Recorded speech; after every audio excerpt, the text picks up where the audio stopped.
इस टाइम हम शीशामऊ विधानसभा में खड़े हुए हैं, जिसको लेकर हम बता दें कि तीसरी बार विधायक जो सपा के विधायक हैं तीसरी बार बन चुके हैं और चौथी बार फिर वो खड़े हो रहे हैं। आइए यहाँ हमारे साथ कुछ जनता यहाँ जुड़ी है, उनसे बातचीत करते हैं कि अब की किसको जिताएंगे और अब की जो विधायक ने क्या क्या विकास कराया है, विकास के बारे में जानना चाहेंगे। मेरे साथ कुछ लोग जुड़े हैं। क्या नाम है आपका? भैया श्रीगंध दीक्षित। अच्छा, ये तीसरी बार विधायक बन चुके हैं और अब की जो चुनाव लड़ रहे हैं, फिर से चुनाव लड़ रहे हैं, तो क्या क्या विकास सपा ने कराया है? ऐसा है, उन्होंने कोई विकास नहीं कराया है और ये इस बार का चुनाव जो शीशामऊ विधानसभा का हो रहा है वो राष्ट्रवाद बनाम आतंकवाद पे चुनाव हो रहा है। इसलिए जितने भी राष्ट्रवादी लोग हैं वो सारे लोग भारतीय जनता पार्टी को वोट देंगे और इस बार भारतीय जनता पार्टी का विधायक यहाँ से चुना जाएगा। अच्छा, अभी जो बता रहे हैं कि हैट्रिक किया, 3 बार विधायक बन चुके हैं, मगर विकास के बारे में क्या अभी सपा ने क्या? वो हैट्रिक उनके पिताजी ने भी की थी, लेकिन उन्होंने कोई विकास नहीं कराया। पूरे संपूर्ण शीशामऊ को तो बिल्कुल ही नहीं कराया। कुछ एरिया का हो सकता है, कुछ उन्होंने किया हो ना किया हो, वो भी वहाँ के लोग जानते होंगे, लेकिन संपूर्ण शीशामऊ की अगर बात की जाए तो, और या उसके पहले उनके पिताजी थे उसकी आर नगर की बात की जाए तो दोनों विधानसभाओं में उन्होंने कभी भी इनके खानदान ने विकास नहीं कराया। इस कारण इस बार का चुनाव जो है विकास के साथ साथ राष्ट्रवाद के नाम पर हो रहा है, जिसमें भारतीय जनता पार्टी चुनाव जीतेगी। आपकी वोट किसको देंगे? भारतीय जनता पार्टी को, वही जीतेगी, उसी को वोट सब करेंगे। क्या नाम है आपका? संजय अग्रवाल मेरा नाम है। आपकी वोट किसको देंगे? किसकी सरकार बनाना चाहिए? आपकी योगी जी की सरकार बनाएंगे हम।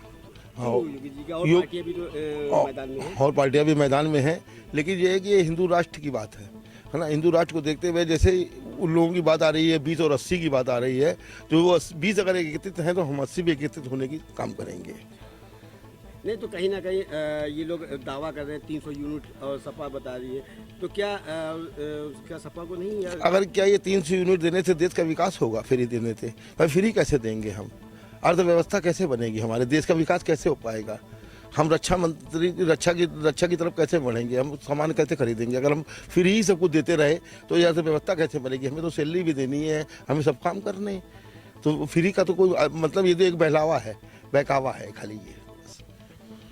ये बताइए कि और पार्टियां जो दावा कर रही हैं, अब अलग अलग दावे हैं, जैसे बसपा है, जैसे सपा है, जैसे कांग्रेस है, तो क्या लगता है कि अब की ये सरकार जो है बन रही है, किसकी बनाएंगे और किसके उस पर सब अपने अपने हथकंडे इस्तेमाल कर रही है? इतने वर्षों से इधर जब से माननीय प्रधानमंत्री जी और योगी जी का नेतृत्व में भाजपा अपना कार्य जिस स्थिरता से ला रही है, तो कहीं कोई संशय रह ही नहीं गया है। दूसरी बात, जनता ने मन बना चुका है कि यूपी में दोबारा पुनः योगी जी को लाना है, देश में मोदी जी को लाना है। कोई लोभ लुभावन वादे या किसी तरह की और भी बहुत सारे प्रलोभन आते हैं, इस पर जनता का कहीं कोई ध्यान नहीं है। वो नेतृत्व की तरफ ध्यान दे रहा और निश्चित विजय होगी। सलील बिश्नोई जी हमारे 213 से ही जीतेंगे। अन्य सीटों पर भी भाजपा का ही कब्जा रहेगा। नहीं तो क्या माना जाए कि आपकी जो है लड़ाई किसकी है? जो 4 पार्टियां खड़ी हो रही हैं, लड़ाई में कोई है ही नहीं। लड़ाई कहाँ है? ये तो लड़ रहे हैं, इनकी जिद है अपनी। प्रत्येक पार्टी कोरम है, पूरा हो रहा। भाजपा बिना संघर्ष के थोड़ा चल रही है, पूरे देश में उसका परचम चल रहा। हर मुद्दे पे उसको आगे आकर के उसको फेस करना पड़ रहा।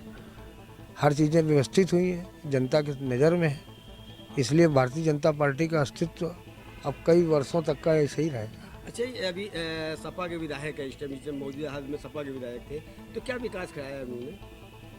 ये अपने पिताजी के नाम पर चलते रहे और उसका उनको जनता ने मत दिया। कभी जनता से मिलने नहीं आई? जनता से मिलने, जनता इनके पास है कहाँ यहाँ? ये अपने वहीं जनता में मिलते हैं, वहीं अपना ईदी मुबारक करते हैं। यहाँ हिंदुआने में तो कोई मतलब वैसे भी नहीं है इनको। मोहम्मद वारिस। अब की क्या किसको साइकिल चलेगी या कमल चलेगी? साइकिल अखिलेश। क्यों? योगी जी ने कहे बड़ा दावे किए हैं कि हमने विकास किया, तो क्यों वो करें? हर आदमी भुखमरी की कगार पे पहुंच गया है। जो भी वादे किए हैं सब झूठे किए हैं, कोई भी वादा पूरा नहीं हुआ है। इसलिए हम लोग, रोजगार ख़त्म हो गया है, इसलिए हम लोग जो है चेंजिंग चाहते हैं। क्या परिवर्तन चाहते हैं, मतलब बदलाव चाहते हैं? जी हाँ, मैं अब चेंजिंग चाहते हैं। क्यों सपा क्यों? कांग्रेस भी तो है और पार्टियां भी है, वैसी है। अखिलेश ने काम अच्छा किया था। चलिए आप बताइए, किसको वोट देंगे, किसको विधानसभा देंगे? देखिए पर्सनली अगर है तो अमिताभ वाजपेयी है, लेकिन वैसे अगर है तो बीजेपी है।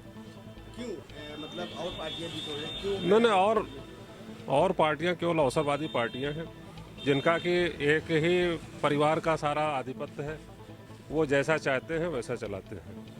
नहीं विकास कराया कहीं ना कहीं मोदी या योगी जी ने नहीं, विकास तो देखिए जब तक डबल इंजन की सरकार नहीं होगी तब तक विकास नहीं होगा।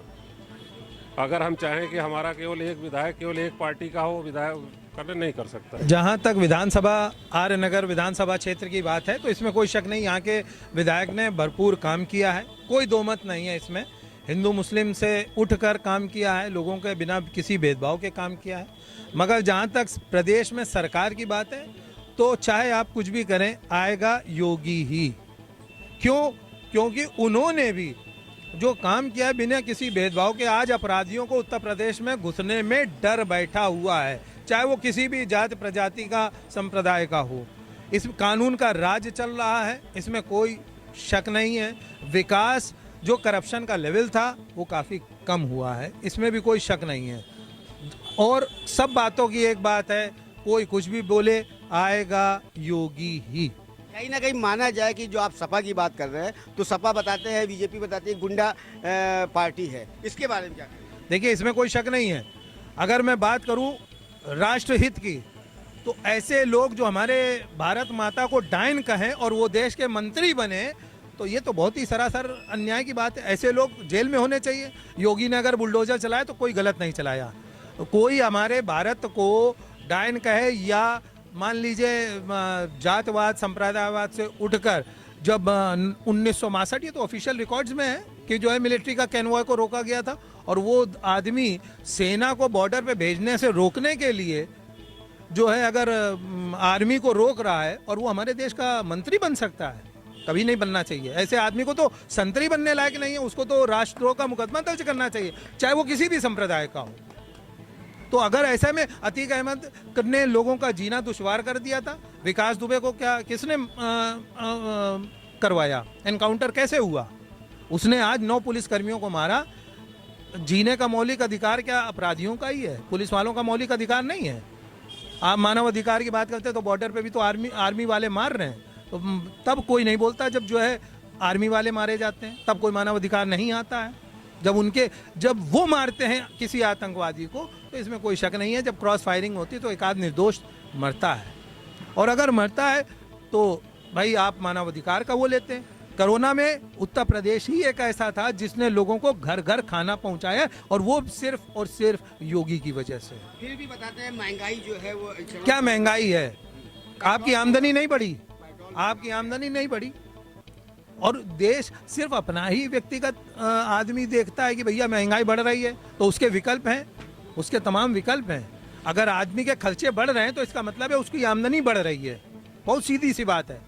और उसके बाद अगर देश की अर्थव्यवस्था चल रही तो इसका मतलब है देश का पैसा कहीं ना कहीं सही मायनों में लग रहा है। पहले विकास होता था व्यक्तिगत पार्टियों का, आज विकास हो रहा है तो कम से कम अगर आप सिक्योरिटी में देखेंगे, डिफेंस में देखेंगे तो जो इंडिया ने तरक्की करी है वो शायद अभी तक किसी भी प्रधानमंत्री के काल में नहीं हुआ है।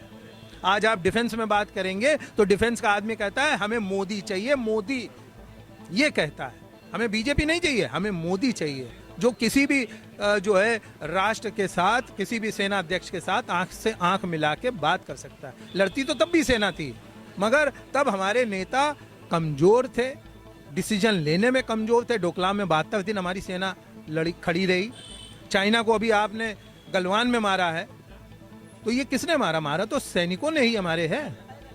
तो ऐसे में हमारा कुशल नेतृत्व होना चाहिए जिससे राष्ट्र हमारा सुरक्षित रहे। कहीं ना कहीं आप सपा को जिता रहे हैं और बीजेपी की बात कर रहे हैं। गलत, मैं सपा को जिता नहीं रहा हूं। मैंने आर्य नगर विधानसभा में सिर्फ अमिताभ वाजपेयी के लिए बोला क्योंकि वो व्यक्तिगत आदमी अच्छा है, जो अच्छा काम करेगा उसको वोट देना चाहिए। लेकिन जब आप राष्ट्रहित की बात करते हैं तो इसमें कोई शक नहीं है, हमें वो पार्टी चुननी चाहिए जो राष्ट्र के लिए काम करे। अपने स्वार्थ को किनारे करके हमें राष्ट्र के लिए सोचना पड़ेगा। हमसे राष्ट्र है। क्या परिवर्तन चाहते हैं या अब वही सरकार चाहिए? आएगा तो योगी ही, और हम चाहते हैं कि योगी फुल फ्लेश्ड आए। भैया हम तो एक गरीब आदमी रिक्शा चालक हैं, जब अखिलेश की सरकार थी तब भी ये काम कर रहे थे। राहुल गांधी की भी तब भी के, मायावती की में रही, मायावती जी में हर जगह 76 बहुत लगे, इसलिए उनका काम खत्म ही हो गया, समझ लीजिए आप। यूपी से उनका काम ही खत्म हो गया। अब ये जो आप भैया ने बात की कि राष्ट्र के लिए कर रहे हैं, तो आने वाले भविष्य के लिए अच्छा